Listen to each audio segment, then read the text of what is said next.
got, Dan? I'm getting nightmares from college. Is what I'm getting.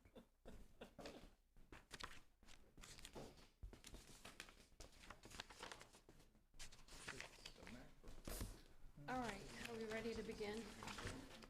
And I just need to call it to order. Yeah, so we're reconvening the meeting. Great, welcome everyone, and thanks to everyone who was able to attend the reception downstairs for Dr. Kelly. It was a great turnout, no surprise.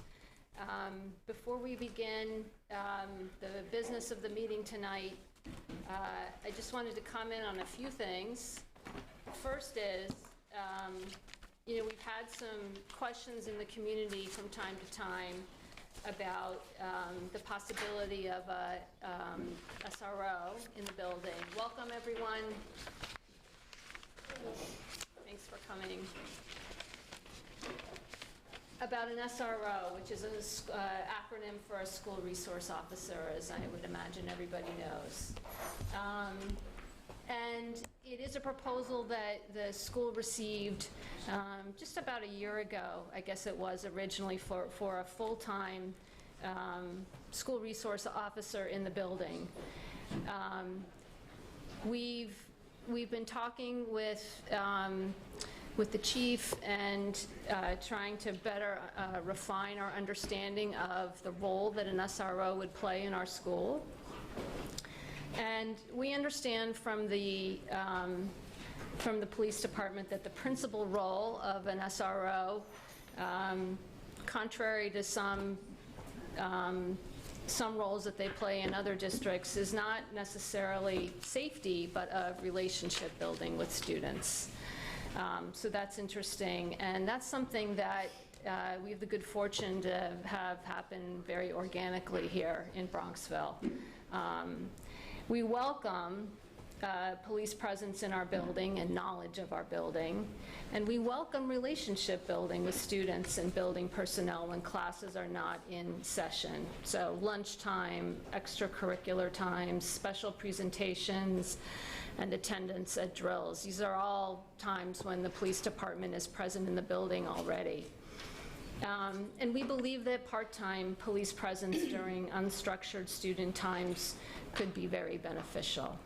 So the original proposal asked for the district to share 50% of the salary and benefits of a police officer.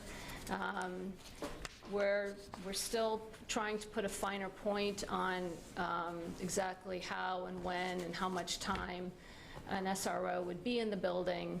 But we just wanted to share an update with the community on where things are with the SRO. Second thing I wanted to do is to read a statement on behalf of the board tonight that all of us together wanted you to hear. At the Bronxville School, we strive for academic excellence in everything that we do. To that end, we work to create an environment that supports the growth and learning of all students and where all students feel that they belong. We believe that by respecting diverse ideas, opinions, ideologies, and backgrounds, and on the occasion of Pride Month here in June, we include diverse backgrounds to include LGBTQ students. And by respecting these backgrounds, we create an environment where all students can live up to the Bronxville Promise. So those are my remarks on behalf of the whole board. Thank you for listening. And I think we're moving on now to a acceptance of the official results of the election. Right, Connie? Yes.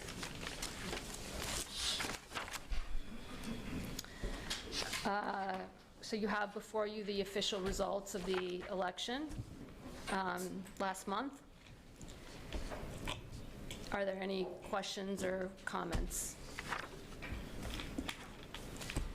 Could I have a motion to accept, right? Not approve, to accept the official results from the election last month? So moved. Thank you. Second.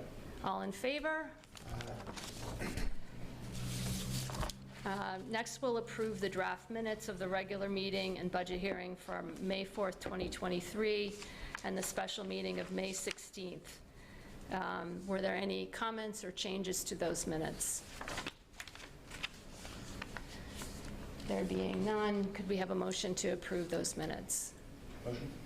Second. All in favor? Aye. And over to you, Dr. Kelly. Thank you. Good evening, everybody. It's so nice to see so many of you here in person for this evening's board meeting. I am quite humbled to be completing my 6th month here in this role as superintendent. I've actually been loving every moment with our students, our faculty, parents, and the greater community. And thank you to those who were able to join us this evening for the reception and for all the beautifully written notes and emails I've received since my appointment. As I've said before, and I'm certain I will continue to say, I wouldn't want to do this anywhere else but in Bronxville. So I have a few highlights from our 3 schools. I hope we should probably plan ahead of time. So I want to start off specifically with our student athletes. As our high school principal, Ann Meyer, has coined in her tweets, hashtag 1 square mile. And it is rather remarkable that in 1 square mile, this is just one example of the depth and breadth of our students and their achievements. In the fall, our boys soccer was league champions. In the fall, girls tennis was sectional finalist, as well as having a state champion in Victoria McEnroe. Field hockey were sectional champions. Girls cross country, league champions. Boys cross country were league, section, and state champions. In the winter, both boys and girls indoor track were league and section champions. And then just this spring, our baseball team were league champions. Girls lacrosse were sectional and regional champions and state finalists. Boys tennis, league, section, regional, and state champions. Boys indoor track, league, county, and sectional champions. Girls indoor track, league, county, sectional. And girls track 4x100 relay and the 4x400 relay were state champions. Way to go, student athletes.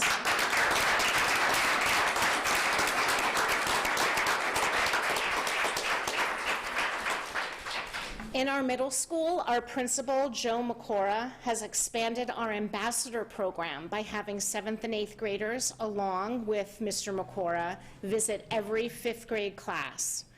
All students have already received a mini orientation about our middle school life, and then they were given student-led tours of the middle school wing. Our 8th graders have been spending time working on their innovation projects. They used design thinking as they planned and built various projects and then shared them with our elementary school students. The elementary students joined the middle school science classes where the 8th graders shared their projects and explained the purpose and reasoning behind each one. In the elementary school, just to highlight a few things, the elementary school wrapped up their music concerts this season with kindergarten commemorating Flag Day. They sang several patriotic songs, including the Star-Spangled Banner and This Land Is Your Land. 4th graders concluded their anti-bullying PSAs and had their red carpet premiere just this morning. Students spent 2 weeks apprenticing with Mike Feuerstein, who taught them the inner workings of recording a PSA, while most importantly developing their skills to identify and address bullying and various difficult social interactions among peers. In terms of the SRO, thank you, Susan, for addressing the process and where we are to date. I just wanted to add that I've had the privilege of a 20-year working relationship and a strong partnership with the Bronxville Police Chief and his department. We continue to work together to capture what we experienced pre-COVID, which includes programming across all of our grade levels, as well as a dedicated space in the school for a police officer during the day. And then I'd like to comment on the DEI board workshops that we had earlier this year and the themes that came out of that. So as a result of Royce Montesano, our former superintendent, he led the advisory committee, and then as a result of that, the board made a decision that we wanted to make sure we were hearing all voices, and they led the board workshops to have everybody in the community have an opportunity to voice whatever they wanted to voice. We learned a lot from that.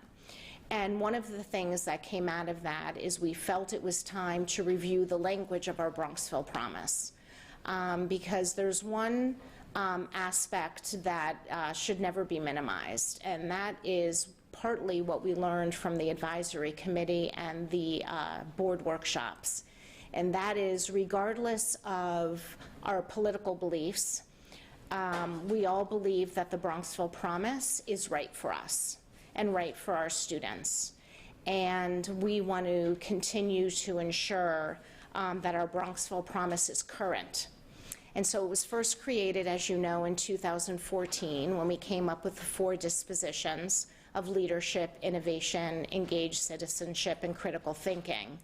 And then in 2019, we got back together to review it because we realized we believe in these dispositions, but how do we measure it? How do we know if students are really ending their career here with us with these skills and with these dispositions that we want them to carry with them in their next chapter? So multi-constituents got together, teachers, students, parents, board members, and we created then the indicators and outcomes for each of the 4 dispositions to really expand upon what we mean by innovation, what we mean by critical thinking, leadership, and engaged citizenship. And at that time, we also recognized that there were some softer skills that we wanted to make sure our students were leaving us with, and that's when we created what is now coined the heart of the promise. We want them to be able to persevere, be kind, have grit, for example. So as a result of our discussions about DEI, we are now reviewing the language of the promise.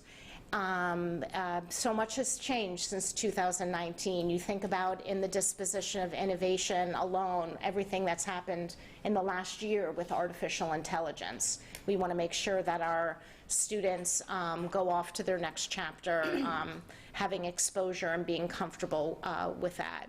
So we are reviewing the language.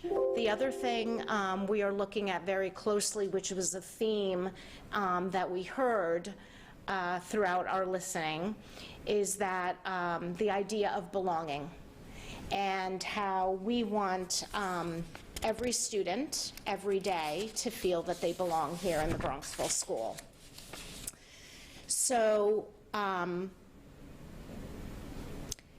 so what we learned more recently is how important it is that we continue to strive to ensure that every student feels that they belong here every single day.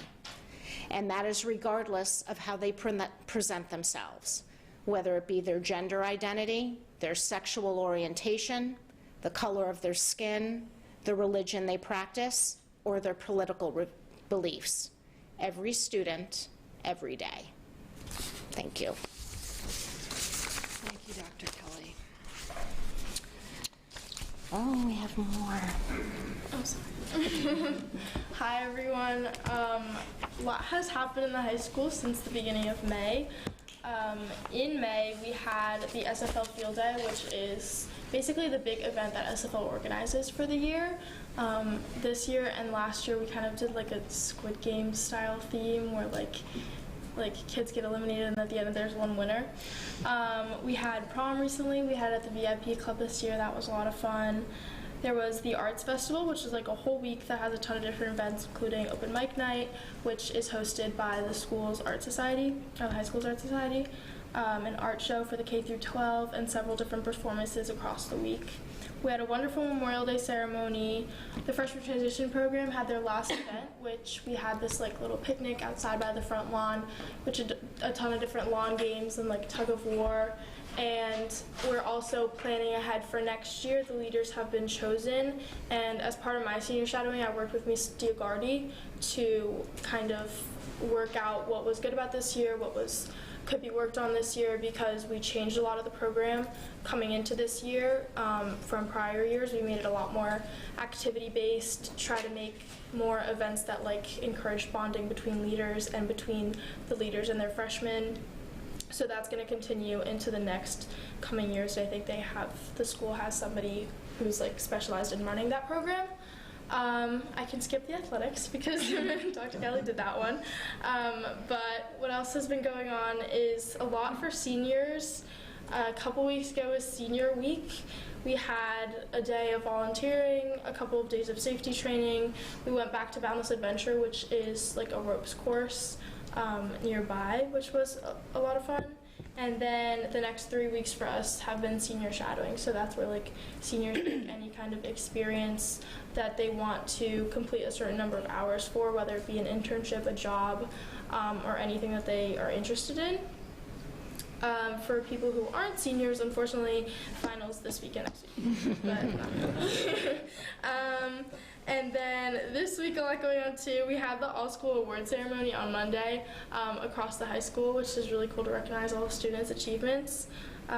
We had the Bronxville Promise presentations, which I don't know if it's a new thing that they're bringing in the 5th graders this year, but it was really cool. I got to do it yesterday too. There were a bunch of different rooms with like faculty panels and like a 5th grader and 8th graders and a couple of seniors who did a WISE internship, which is like a senior internship program for the 2nd semester. And then all 3 or 4 of us presented on like a Bronxville Promise portfolio, which kind of culminates all the different things that we've done throughout our Bronxville experience. If we're like little or in the middle school or about to graduate, that kind of relates to different dispositions of the Bronxville Promise. So that was very cool to hear. And tomorrow we'll be back a laureate, which is celebrating all the seniors involved in the performing arts. I'm personally excited to watch that. And we all graduate on Saturday. So that's the end of my last report. Well done.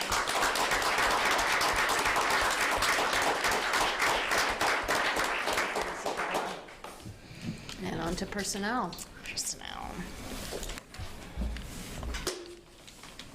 So we have a number of appointments this evening, including the resignation for the purpose of retirement of Miss Angelica Kaipar, who has been teaching here in the primary grades for 32 years. We are very grateful for her care and nurture of so many of our littlest Broncos over 32 years, so thank you, Angelica. We have a number of family leaves scheduled for next year. We are very excited with some new appointments that are possible due to the passing of the budget. In addition, this evening, I am asking the board to approve salaries of our district office administration as well as our administrators. You also see tonight annual appointments of any part-time employees, as well as a few leave replacements and teacher aide resignations. 3 of them will be teacher residents with us next year. In addition, we are asking you to approve a few students to work this summer on our technology help desk, as well as a negotiated side letter that was discussed in executive session, and 2 minor revisions to the special other stipends and co-curricular stipends. Are there any questions? I have a quick question. Sure. What is a watch person? So over the summer, when there's very little activity in the building, we hire a full-time watch person for one of the doors. Oh, okay. So it's security. Correct. Okay.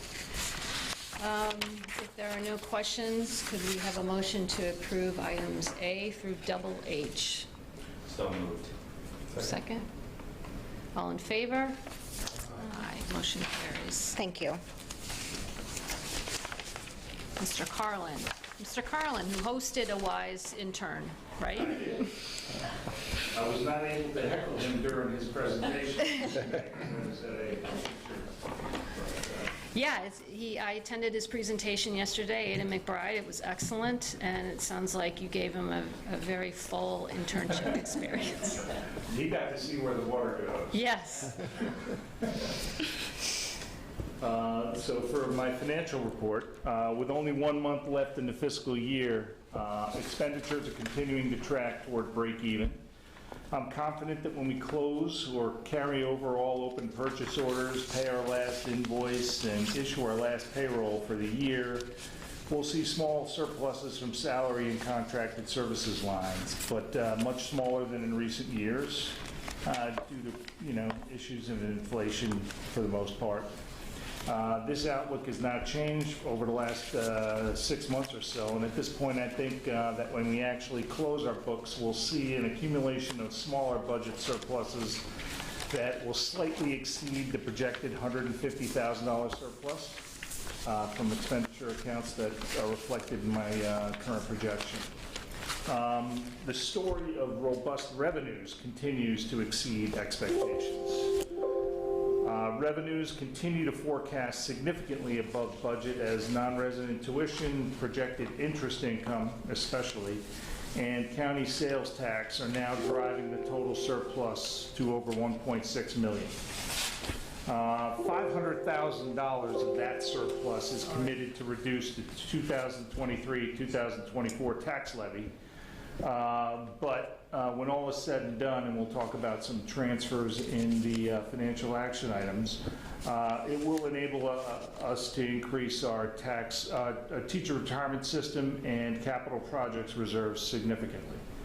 The Bonadillo group was in today conducting their preliminary audit work, and it went very well. Thank you.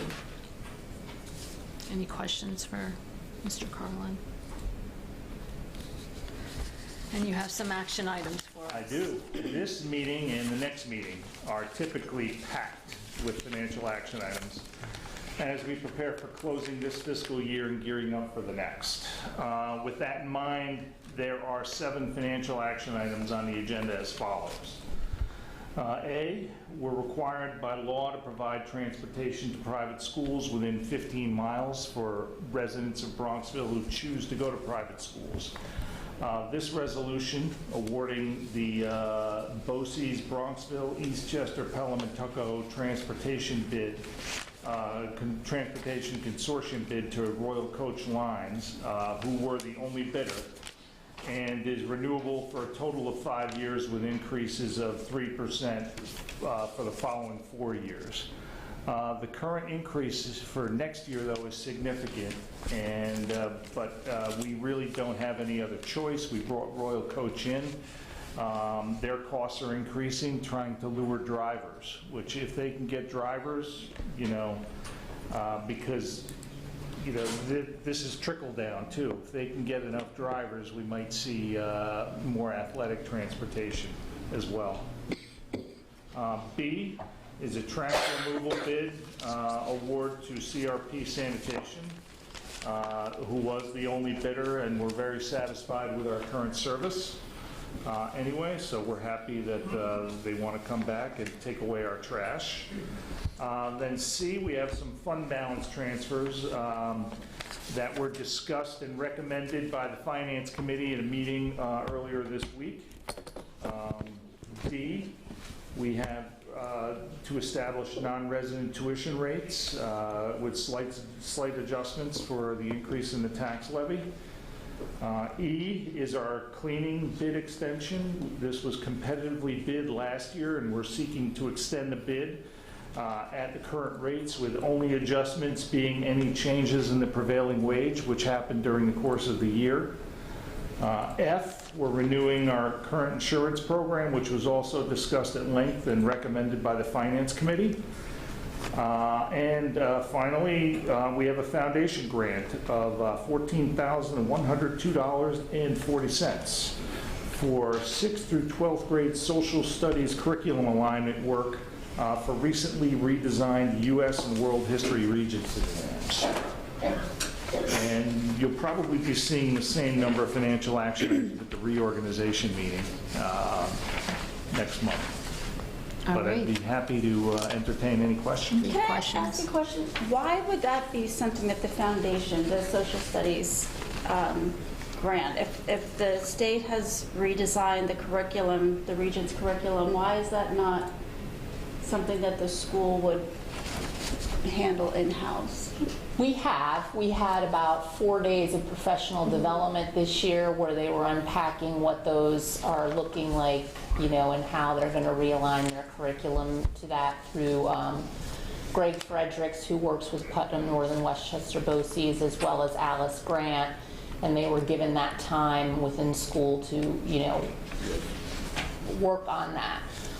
The primary goal would be for them to work this summer to continue that work, and there is a designated fund for social studies through the foundation, so it seemed to make sense to utilize that for them to do work outside of the school day. But we're gonna, they're already signed up for more PDs, so when they do the work over the summer, we're gonna come in and look at it and begin to look at the student work aligned to those new standards and assure that we're on top of it.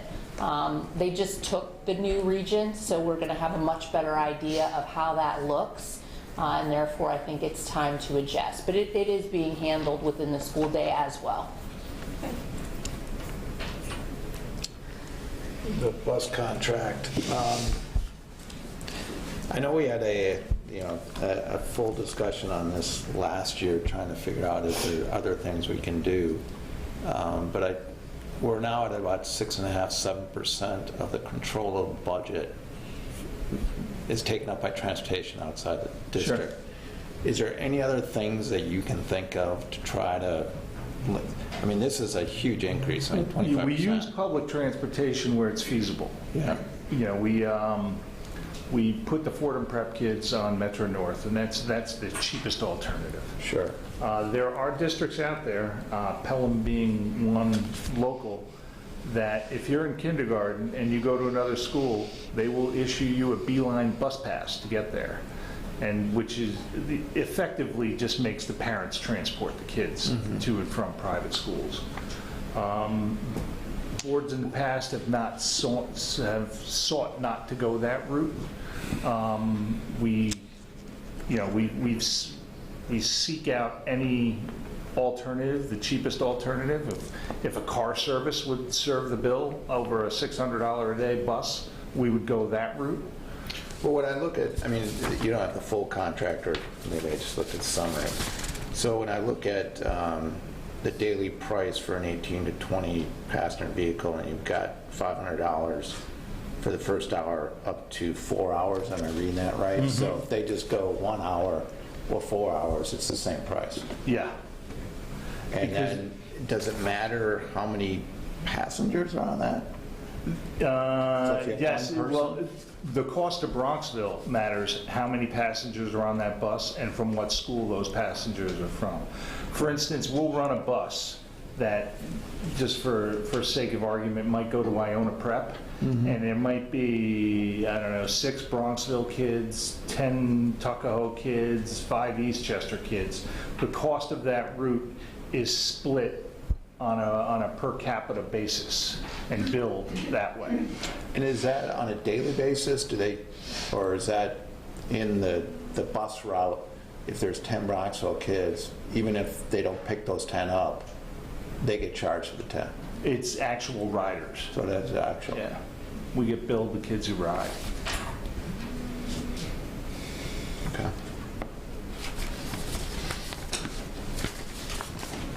Something to consider going forward. It is. If you think about the overall budget, it's not a big number, but when you start thinking about the controllable budget, it's a big percent. 6 to 7%. Yeah, 6%. That was the first thing I noticed when joining the board. Yeah. Bill. Yeah, you know, district, there may not be anything to do, but I guess they only have one bidder, maybe that's the issue. And Michael, remind us the absolute dollar terms we're talking about here. Well, I mean, you know, he's asking $800,000. Yeah. Yeah, this year was about 680, and it's going to go up to close to 800,000. Do we use our bus for any of this? No, we can't get a driver for our bus during the day. Any luck with the short bus? We'll find out. I haven't heard from, Tom? yeah, I haven't heard from Tom. But I have feelers out with other people too. It's almost impossible to get a new small bus, but we have funding for it beginning July 1st, so we'll find one. So if we had a driver, theoretically, we could take our kids plus kids from other districts? Theoretically. And sort of maybe, Take one of the routes. yeah. We could.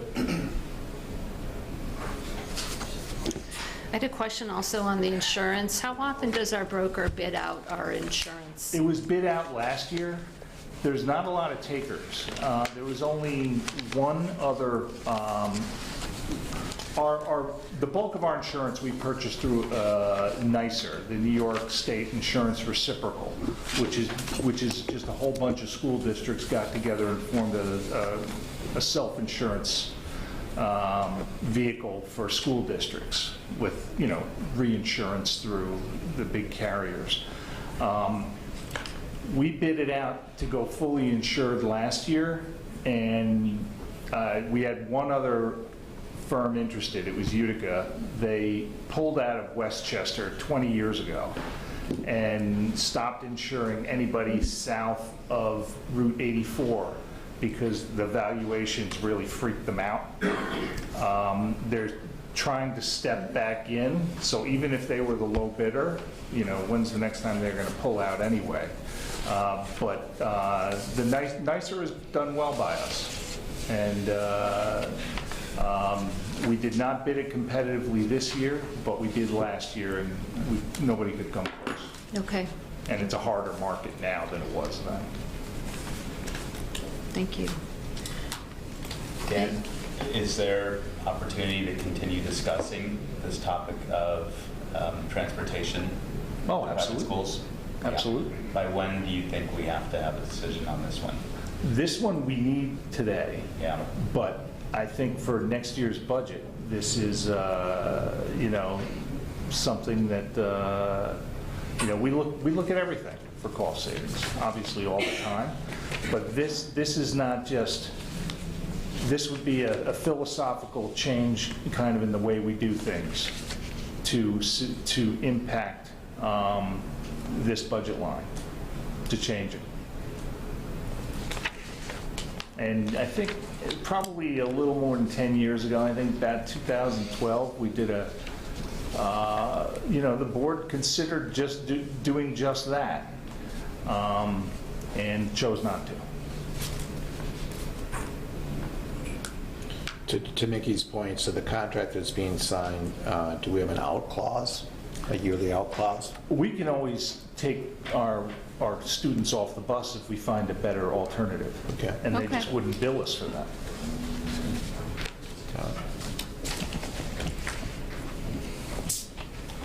And that out clause could be effectuated when? On a monthly basis. Okay. It sounds like a discussion for a board meeting that we need to have. It's a Yeah. big number. Yeah. Yeah. Thank you. Any other questions, observations? If there are none, then we are voting to approve items A through H. Say G, I said. G. A through G. A through G.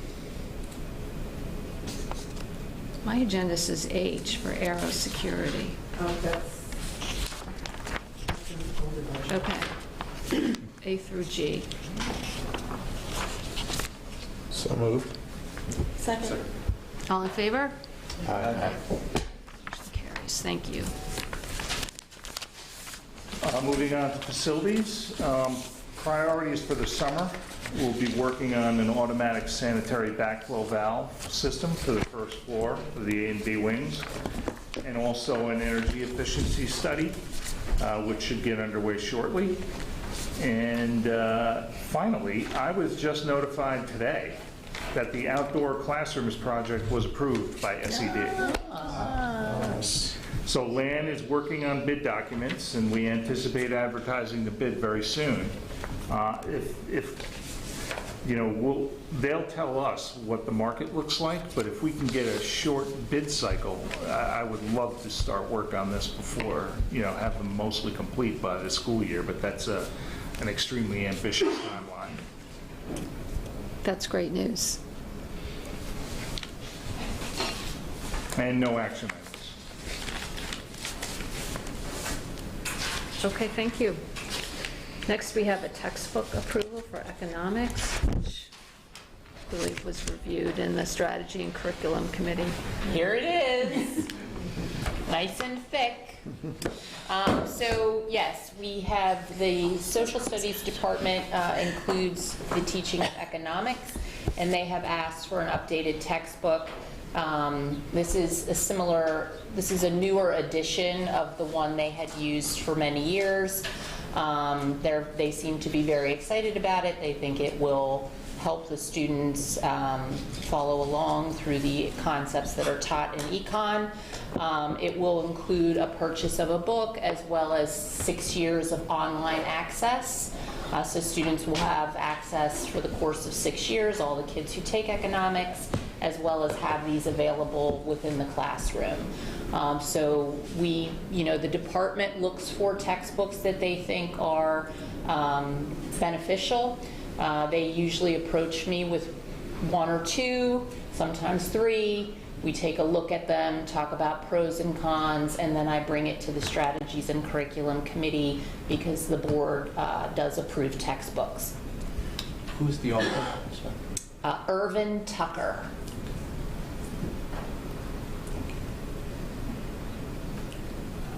Anyone from the committee have anything to add? Mara said it all. Okay. Does anyone have any questions? And this is budgeted, Dan, right? Yes. Yeah. If there's no questions, could we have a motion to approve the new economics textbook? So moved. Second? All in favor? Aye. And we have a professional learning plan. Yes, so every year we have a professional development committee that has functioned for quite a while. And every year it is our charge to create a professional development plan for the upcoming school year. That committee is made up of teachers as well as administrators. And in some cases, community members. Michael is part of the committee. There is a foundation member who is part of the committee. Mayor Marvin has occasionally attended committee meetings. But the goal of the committee is to create this plan for the year, which will organize the professional development that occurs sponsored by the school district, meaning the Bronxville School, as well as our teacher center, which is after-school professional development, which is coordinated by Denise Flood. So how this plan gets created is through multiple pieces of information. We look at student achievement data. There are PDC liaisons who speak with the faculty about what professional development they think is most appropriate. We oftentimes look at student work, and we of course look at the dispositions of the Bronxville Promise, and we consider where we need to, further our professional learning. Goals for the plan sometimes remain on a plan for a few years because it takes a while to build capacity in certain areas, but just to give you a sense, there is a goal related to technology on the plan. Brad trains the faculty to be Google certified and know all the products of the Google suite because that is what we primarily use. We also have a goal related to artificial intelligence and just building capacity within our faculty of understanding that and how to best use it. We have a goal for English language arts instruction that focuses on the science of reading and allowing skills to grow through readers through high school. There's been additional training, additional assessments, data analysis related to that, and it will continue. Goal number 3 is about encouraging a sense of belonging for our students. As Dr. Kelly mentioned, the faculty is very interested in learning more about how we can make all students feel they belong here, as well as meeting the social and emotional needs which align with the heart of the promise, as well as training our faculty to run conversations in civil discourse so our students, particularly in high school, can go on to college and learn how to discuss controversial matters civilly. We also have a goal related to interdisciplinary work, which we have a few units being piloted next year in the high school as it relates to interdisciplinary work, meaning you combine certain disciplines to explore a real-world problem.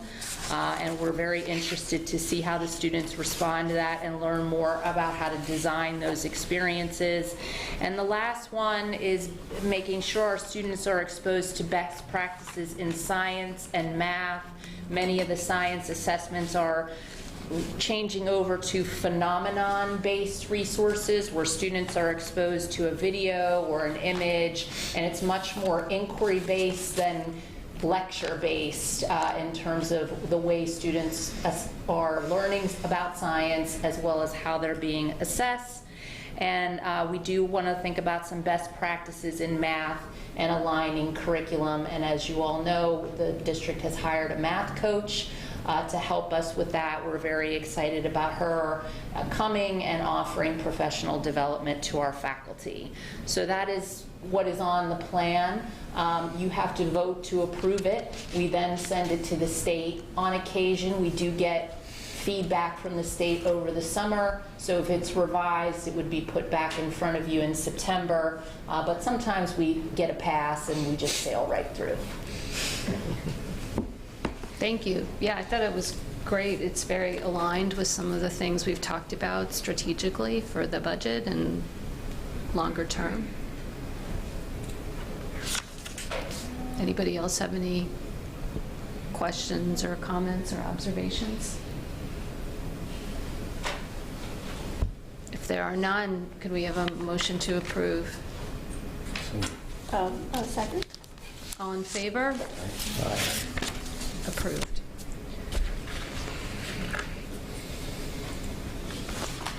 And then our next item is a policy update. We have 3 policies. Two second readings and one first reading. Yeah, so we have a second reading on the use of timeout rooms, physical restraints, and aversive, which is a required policy by the state, but it's not even something that we practice here in Bronxville, but we are still required to have the policy. And actually, we've taken that aversive out of the title. Okay. The use of timeout rooms and physical restraints is our policy. So this is a second reading. We also have a second reading of the teaching of controversial issues. We made one change since the first reading, which was to change the word debate to discussion, and Dr. Ketke's suggestion. And then we have a first reading of an update of our policy on the nomination of candidates for the Board of Education. We updated that policy to reflect the recent referendum, which will have us have at-large elections rather than specific seats. Do we have any discussion or comments on any of those policies?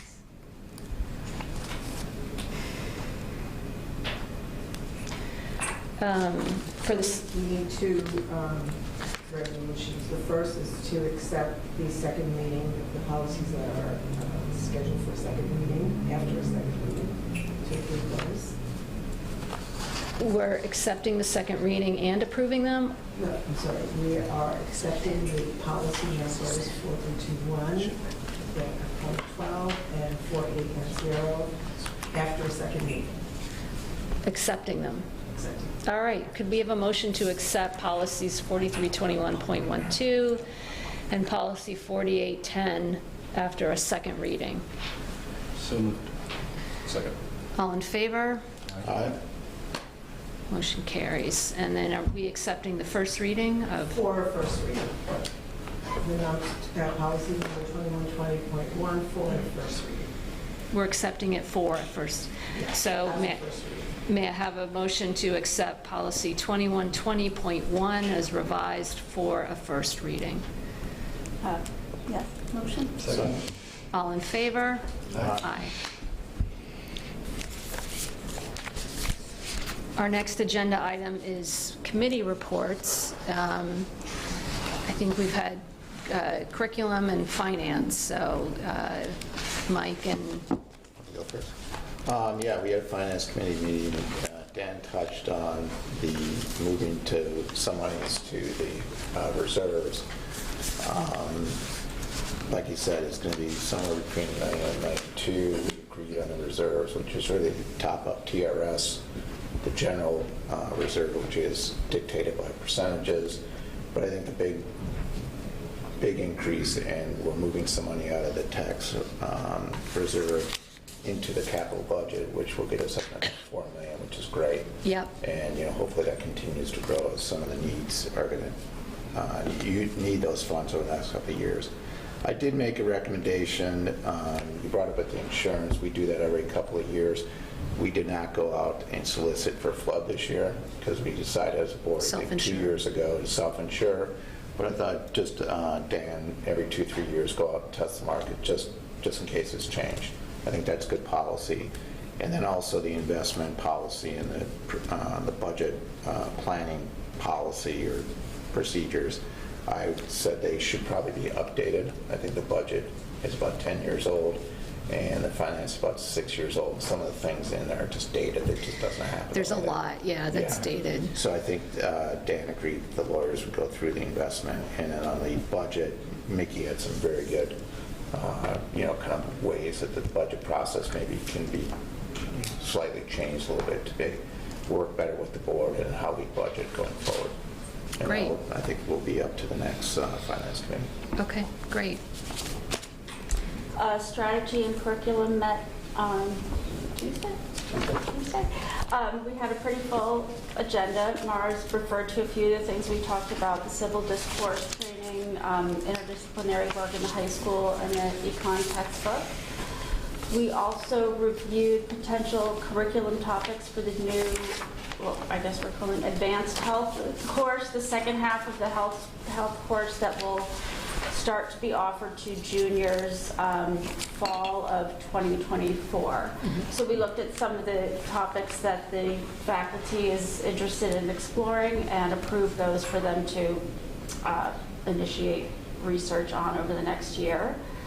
We also reviewed proposed topics for high school mini electives that are being piloted next year. We reviewed an anti-bullying program for the middle school called Start With Hello. That's been very successful in other districts. And for the elementary school, we looked at some proposed monthly lesson topics for the B3 program. Thanks, Jen. Any questions for our committee chairs? Oh, one thing I forgot to mention, we gave Dan a little assignment. We, as a committee, we looked at the cash balances, and right now we basically just invest in money market, which a lot of us have. But because we have so much in our reserve, which is call it 10 to 11 million, plus if you take we get 2 payments from the town, and I think it's July 1st and January 1st of about $15 million. We have an average balance, cash balance of 15 million plus. With interest rates actually mattering now, we discussed as a group that they're going to look into maybe buying some instruments that are a little bit longer term to capture some higher rates. But that's something he's going to look into and propose to the finance committee next time they meet to see if that makes sense. Okay, great. Thank you.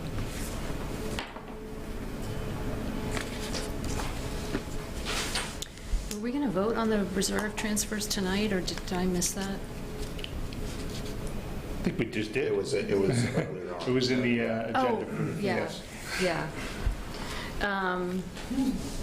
Okay, They're intentionally flexible for when we actually do close our books, but I provided the finance committee, and I think I provided in board materials an estimate of where I think we're going to be.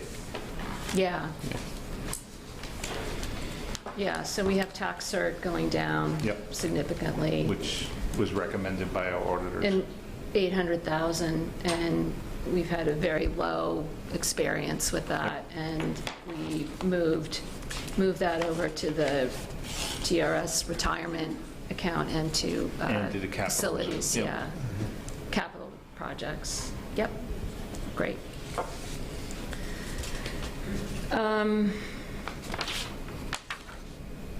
I think that brings us to the end of our formal agenda.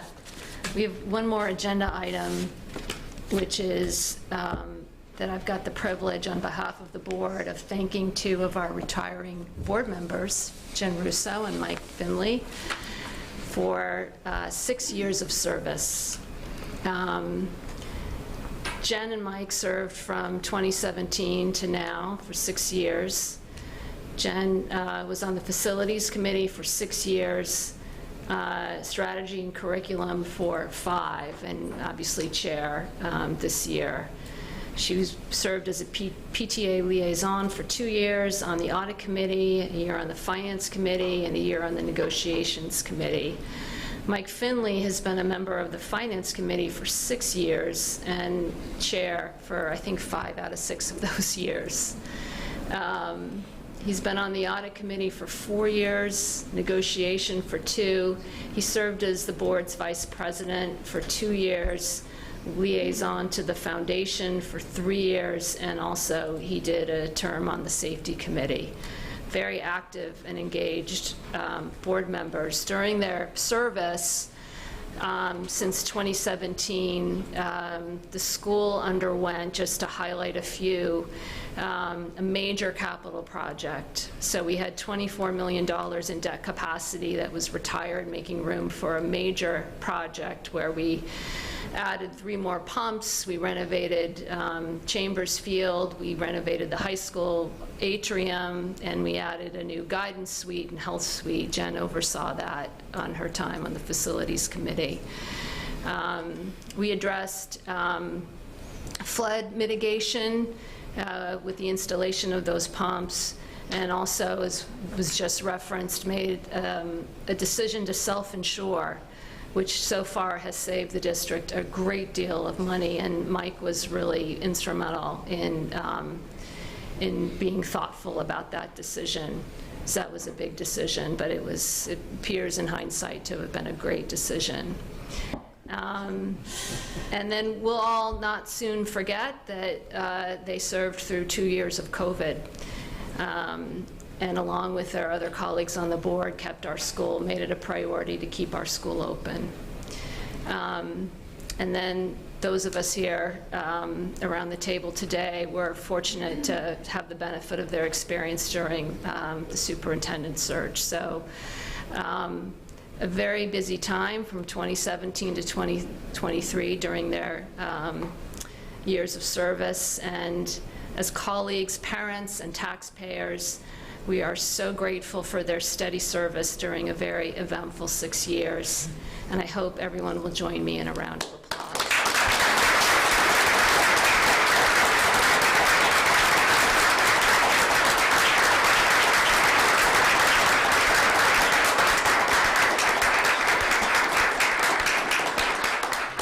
As a small token of our appreciation, Connie has prepared these plaques with your name, a picture of the school, and your years of service, and also a certificate. It's a very small token, but a special one, Connie. Thank you, of all you've done for all of us, so thank you.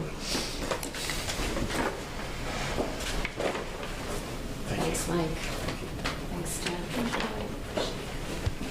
We do have one action item left. By law and board policy, our reorganization meeting is set for the first Tuesday in July.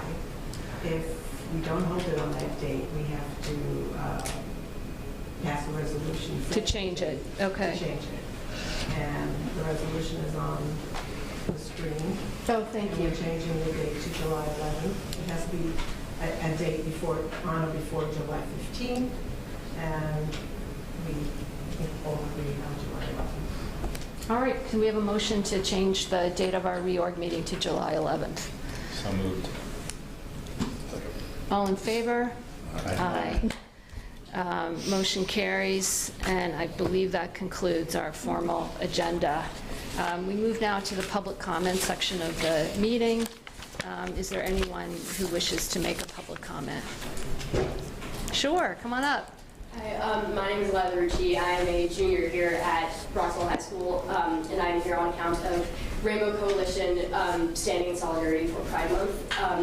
Mrs. Kniff, you play a large role in this committee. I noticed that you don't have a little rainbow pin on as much of the audience here do. Now, would you mind telling me, not as a board member, but just personally, honestly and directly, with no hesitancies or caveats, your stance on the LGBTQ plus community? Yes, I absolutely support personally the LGBTQ community. And I appreciate your making the distinction between me as an individual and me as a board member, because I sit before you as a board member, and that's my primary responsibility. And that is why I read a statement that expresses the view of the entire board. That's my responsibility. But thank you for your question. Of course, I'm very appreciative of your recognition. I'm a part of the LGBTQ community as myself. I was just curious as to why you neglected to partake in a tradition that's been happening since the 1970s on account of Pride Month by just showing your solidarity through a small ribbon. Yeah, so it's a personal expression and a personal decision, and everyone expresses it in their own way. And so my way was to express it through the statement on behalf of the board. But thank you.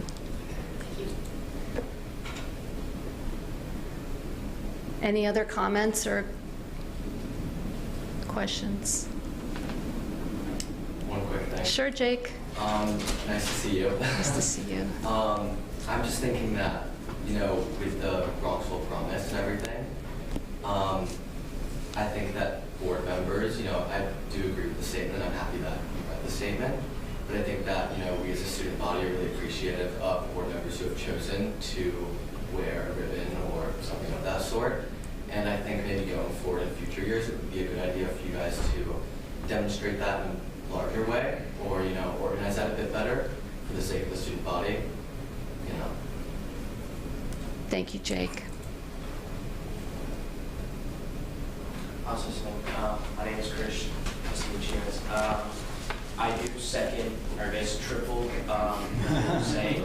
I do think that in increasing years, you will see, we're seniors, so we won't be here anymore, but in increasing years, you will see a larger presence of the LGBTQIA+ community. And I definitely think that I get the statement, but just a little bit more effort to show solidarity is definitely key, especially since it also could be a stressful, frightening experience. Just to show that you guys as the people in charge representing the community and the school especially, it might just be a little bit more helpful just to show increased solidarity. Thank you. Thank you, Krish. Just to add on to that a little bit, with Dr. Kelly's statement earlier, I really appreciated how you talked about the separation of political views from the Bronxville Promise, which is why I think it's important that, being, a part of the LGBTQ community shouldn't be discussed as a, political view, which is why it's important that it's, taken a part of everything as a whole with the Bronxville Promise, and why, board members, or specifically a president of the board, should demonstrate that just a little bit better for, the student body. I think it's important, not for political views, but for social views. And if you guys demonstrate it, students will feel more comfortable, as it is, a terrifying experience, and it can be a hostile environment or feel like that when, board members or administrators aren't, not necessarily talking about it, but showing solidarity and allyship towards the student body. I think that's something really important that needs to happen, for the rest of this month and going forward in the future. Thank you, Jake. I just want to... Can you just identify? My name is Sophia McCarthy. I'm also a senior. I guess I want to quadruple this statement, or I don't know. I think that it's just going forward, it's very important to create an environment in which everybody feels welcome and heard. Yeah. Absolutely. Thank you. I would love to take advantage of all of you seniors before you leave us to hear your perspectives and your experience so that we can ensure moving forward that we are creating an environment where everyone feels that they belong. So take me up on that. Does anyone else want to make a comment? Yes. Yes. Hi, Amy Curran. And actually, I just wanted to say thank you to our students for, I think, coming here and being brave and sharing their feelings with the board and with our community. I did have a question going back to the beginning of the meeting, Dr. Kelly, where you did talk about the Bronxville Promise and looking at how we articulate belonging within that promise. I know as part of this listening tour and of these workshops that were held, that there was conversation, it's my understanding, around creating a policy around DE&I, and that was part of why we were holding these and asking the community to turn out and discuss their feelings and their experiences. And so I'm wondering if in addition to looking at the Bronxville Promise, and I think that's a great way, right, to articulate our values and make sure those are standing out and something that everyone understands, that we value and we live. Are we also considering a policy? So the creation and monitoring of policies is one of the responsibilities of the Board of Education. And I know that this board has reflected on that rather extensively. And I believe at this juncture, they do not intend to create a separate standalone DEI policy, but rather to ensure that all of those values and beliefs are strongly infused within the Bronxville Promise. So thank you for that. I think it is really important to be direct about that because I know that it has been a topic of conversation and something that I think we should all understand, especially those that gave time to show up and express their views and share their experiences, a lot of them personal experiences as well. To talk about why that decision has been made and what that means for our school too, to not have something like that right now. Thank you.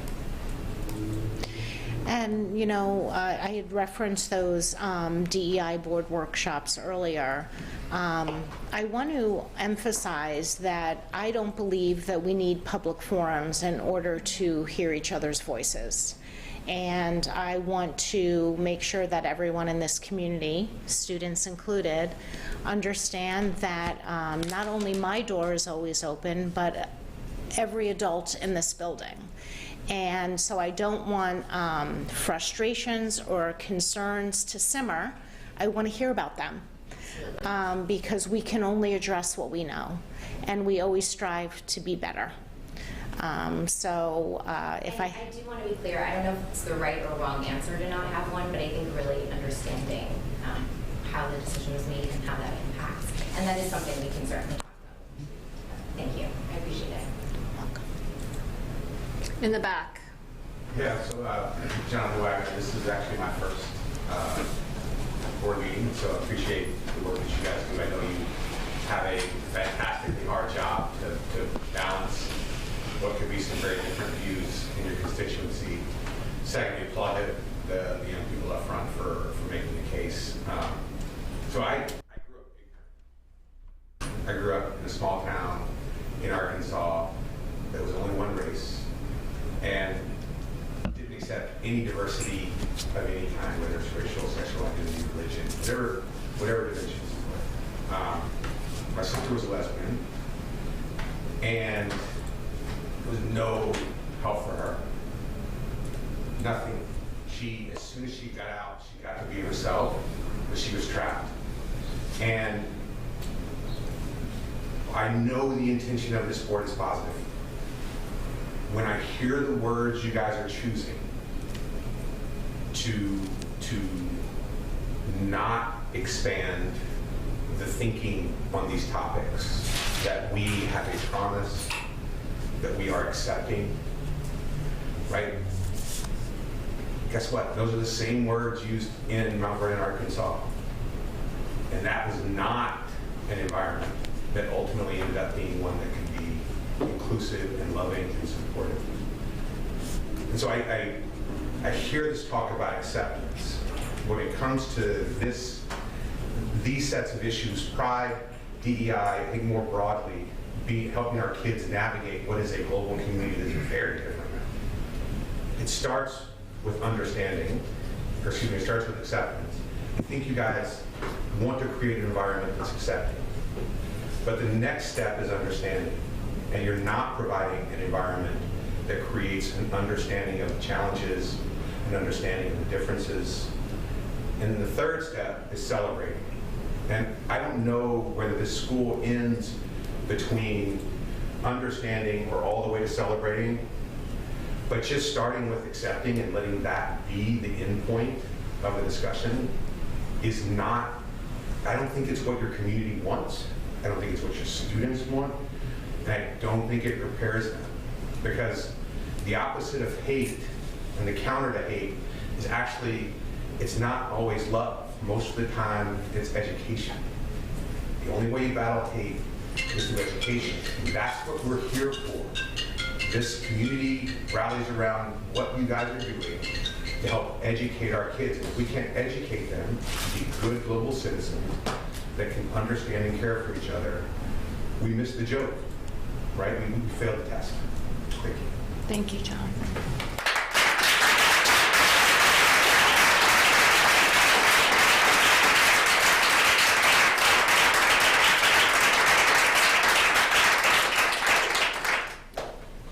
Hi.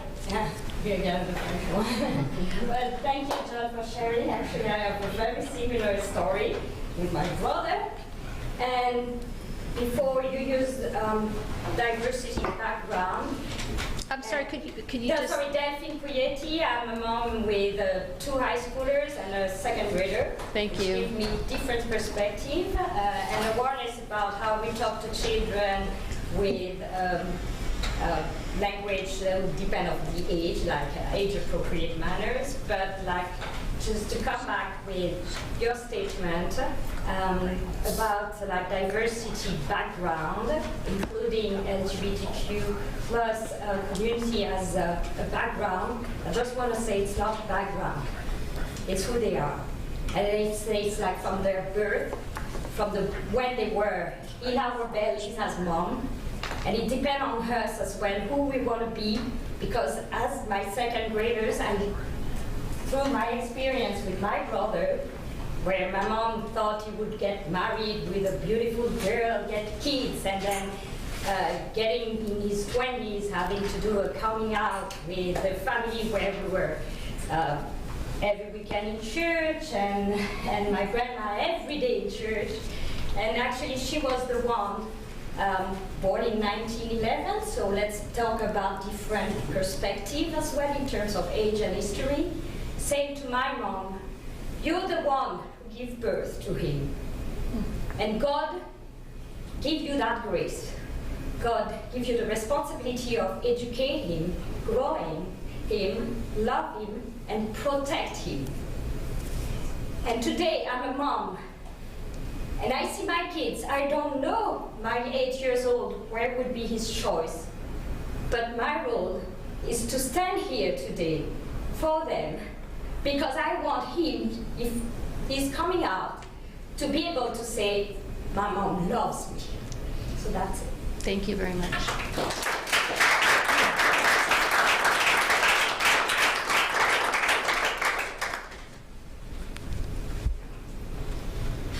Are there any more comments? I just want to say one thing. Not exactly on the topic of LGBTQIA+, but on the topic of, kind of expanding thoughts and being accepting to all is race. It is true that Bronxville doesn't have an insane amount of diversity. I am one of 5, maybe 6 in senior grade, and I am leaving, but I do have friends, and I have a sister who's in elementary school who are of a different race, right? And so I just think that, on the same topic of LGBTQIA+, if we can have more accepting with that, we can have more accepting with race, right? And I know that that Bronxville does do a very good job of being accepting, but sometimes there are things outside the official, parts of the school, right? There's also social culture, there's also, such and such like that. So I guess I'm just saying that to be accepting to, LGBTQI+ community, also to be accepting to different races, different culture, different religion, because there have definitely been experiences, and I'm grateful for my education in Bronxville, but there have definitely been experiences where people have been racist to me, students, maybe sometimes teachers, right? And so I'm just asking, in the future, for the sake of my friends in the junior grade or my sister, if we can, you guys collectively as the Board of Education, Dr. Kelly as the superintendent, just to collectively try and create a more accepting community for race, because it is hard. It is hard, being able to flip open your book and instantly spot myself, or, just being the only one. Looking around this room, there's a couple, which is out of your control, but you guys can control being more accepting about it.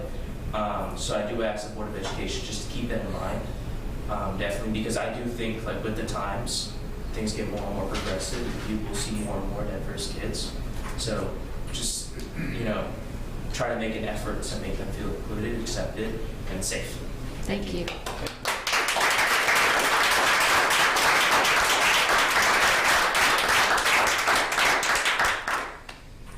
Yes, in orange. My name is Cecilia Condon. I'm a parent of 2 high school students. And I just want to say that I agree with the statements that have been said so far about support for all of our students. I just wanted to make a statement about the decision to not have a policy in place and how that cuts the legs of any faculty or staff member trying to support students, and also of the students feeling like there's something they can point to specifically that will ensure that they're protected and to feel safe. And that's why the written word is so important and why policies need to be in place so that folks have a leg to stand on. And I hope that the new board will reconsider or the dialogue will continue. I think it's important to put it in the promise as well. But written policy, as you all will know, protects the school, protects the parents, protects the students. And the students are our number 1 priority. And I want to make sure that all students are protected. And that's the only way we can, is with the written word. So that we then keep the conversation moving forward and making sure students do feel belonged. And I appreciate the direction of heading towards belonging, and understand why that's a way to go, but it is important to continue to say that diversity is important, equity is important, inclusion is important. Those are not evil words. They are important words that help people feel that they belong when policies are in place to protect them. And one other question or statement, which may have come up in other meetings, I don't know. What is the policy or direction about books in the school? Is that something in the library and making sure that books are always available to our kids? Is that something that gets managed by the board? The policy about books, you mean the policy about which books are in the library? Yes. Well, there's a process which I think Dr. Kelly or Mara can speak to better than I can about Yeah, so we have books in our library, and what we strive to do is to make sure they're age appropriate. So some of you might be aware of an incident we had in the elementary school earlier this year, where there was a book in the classroom library. Now, classroom libraries in the elementary school have 1,000 books. I just want to say, I just want to make sure the policy is to keep books open and available and accessible to all. Yes, we have books accessible to all. We do occasionally come across a situation where we believe they are not age appropriate, and we will move them to a level that's more developmentally appropriate. And is there a guarantee that that policy will stay in place, where we will keep? We will continue to believe in having books available for our students. Thank you. You bet. Are there any other comments? Yes. Hi, Justin Smith. I have a graduate of the school and a high schooler. Sorry if I'm being a little bit dense. I'm sort of feel like I'm learning things from the questions, and I want to first express my support for the comments that have been made so far. But just a process question. I recall, sort of following up on the comment that was made a few people back to my left. I remember the conversations, the meetings, the sort of town meetings about DEI and possible change in the policy, or creation of a policy, possible change in the Bronxville Promise, or incorporation of those ideas in the Bronxville Promise. I gather from your response, Dr. Kelly, or I forget, Ms. Conniff, if that there was a decision made not to make a new policy, and I guess also not to incorporate any language in the Bronxville Promise. You're shaking your head. There was, or I'm just. And I guess my question is, what decision was actually made with respect to that? When was it made, and when was it communicated, and how was it communicated? Because I didn't know of that or learn of it, maybe I missed my email, until the response to the question a few commenters ago. So just to clarify, the board has made a decision at this time not to create a standalone DEI policy. And we are also reviewing the Bronxville Promise because we want to ensure that language is infused in that appropriately or accurately depicts our values. One of those values being that every student, every day, feels that they belong. And sorry, when and how was that communicated? Was that tonight, or was it another time? Tonight, yes. Someone asked a question if we intended to create a separate policy, and at this time we don't. What is happening with the process to make DEI more visible in our community is that the board asked at the last meeting, or it might have been 2 meetings ago, for Dr. Kelly, along with the faculty and staff who created the Bronxville Promise, to do a review of the promise and to consider whether more language might be added to the Bronxville Promise to elevate diversity, the language of diversity and inclusion. So that is in process. I think there's another meeting at the end of June.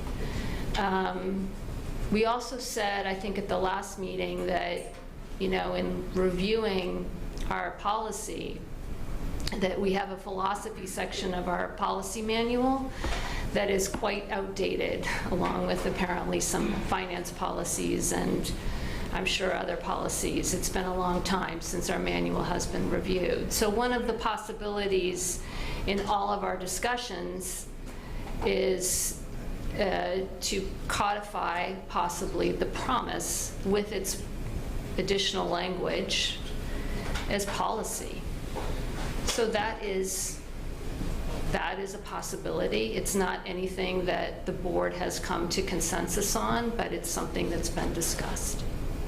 And we certainly want to respect Dr. Kelly's process with the faculty and the staff to review the promise before it comes to the board. So we don't we have not reached conclusions quite yet.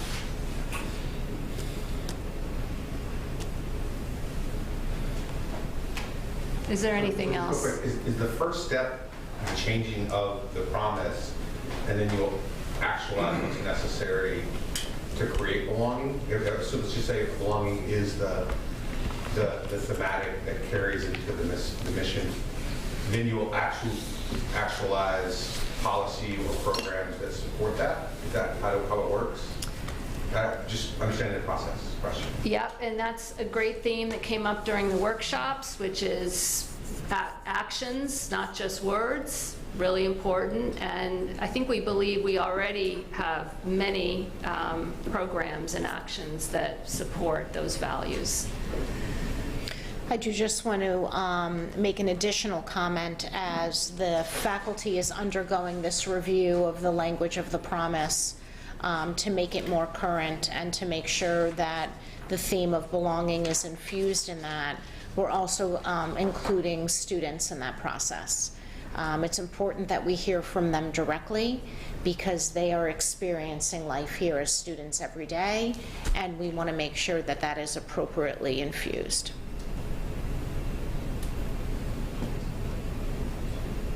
Yes. Hi, my name is Meher. I have 2 seniors, and I was really glad to hear that you pivoted toward action and mentioned that you already have many measures in place. You know, June is a significant month with Juneteenth as well as Pride. What actions have you implemented or planned for this time at Bronxville High School, Bronxville School? So when I mentioned just now, we believe the promise is lived in action. You know, at the last couple of board meetings, we've had some presentations by students that have spoken to different outcomes of the promise, including inclusiveness and diversity. There was a presentation by a student who began a program to offer college tours to students in Mount Vernon, as an example, I recall from, I don't know if it was the last board meeting or the board meeting before. As to specific programming relating to Pride Month or Juneteenth, I don't know. Thank you. Juneteenth is a holiday, obviously, in the calendar.